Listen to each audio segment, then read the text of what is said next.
नमो भगवते वासुदेवाय। श्रद्धालु भक्तों, श्रीमद् भागवत महापुराण के पंचम स्कंद के 26वां अध्याय के अंतर्गत नरकों की विभिन्न गतियों का वर्णन है। इसके पूर्व जहाँ तक आप कथा श्रवण कर चुके हैं उसके आगे का प्रस्तुतिकरण करता हूँ।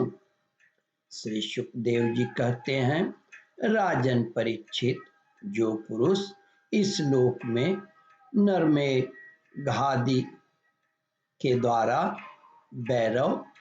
भैरव, यक्ष, राक्षस आदि का यजन करते हैं और जो स्त्रियां पशुओं के समान पुरुषों का खा जाती है और जो स्त्रियां पशुओं के समान पुरुषों को खा जाती हैं उन्हें वे पशुओं की तरह मारे हुए पुरुष यमलोक में राक्षस होकर तरह तरह की यातनाएं देते हैं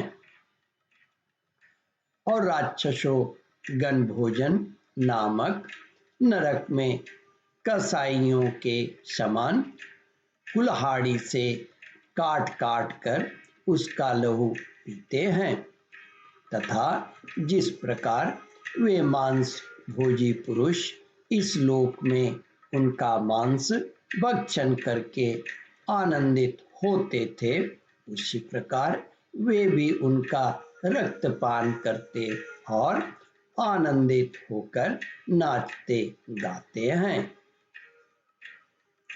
श्री सुखदेव जी कहते हैं, राजन परीक्षित, इस लोक में जो लोग वन या गांव के निरपराध जीवों को, जो सभी अपने प्राणों को रखना चाहते हैं, तरह तरह के उपायों से फुसलाकर अपने पास बुला लेते हैं और फिर उन्हें कांटे से बेधकर या रस्सी से बांधकर खिलवाड़ करते हुए तरह तरह की पीड़ाएं देते हैं, उन्हें भी मरने के पश्चात यम यातनों के समान शूलप्रोत नामक नरक में भेजा जाता है।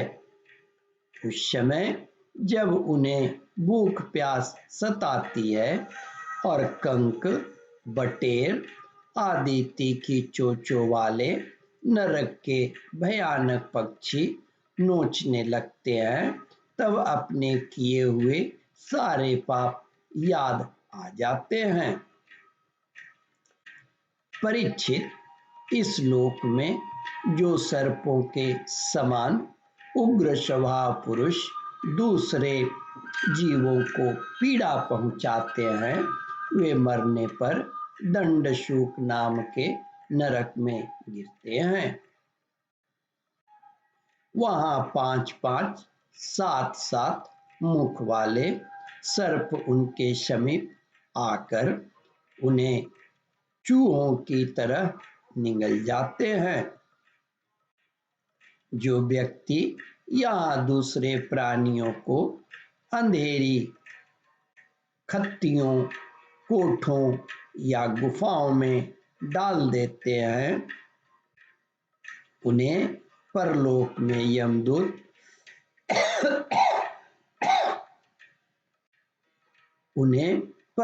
में यमदूत वैसे ही स्थानों में डालकर विषैली आग के धुएं में घूंटते हैं।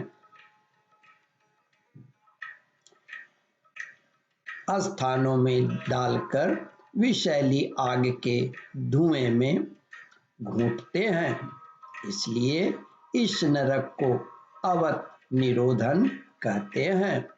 जो गृहस्थ अपने घर आए अतिथि अव्यागतों की ओर बार बार क्रोध में भरकर ऐसी कुटिल दृष्टि से देखता है मानो उन्हें भस्म कर देगा, वह जब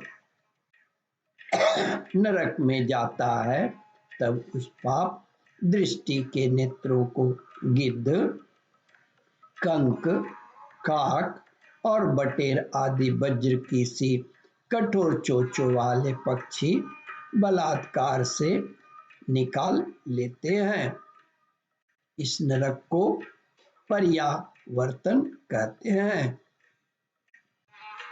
ओम परमात्मने नमः।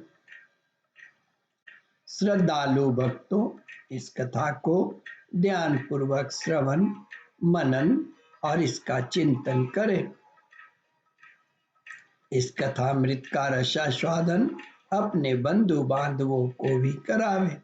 इस वीडियो को शेयर और सब्सक्राइब करें।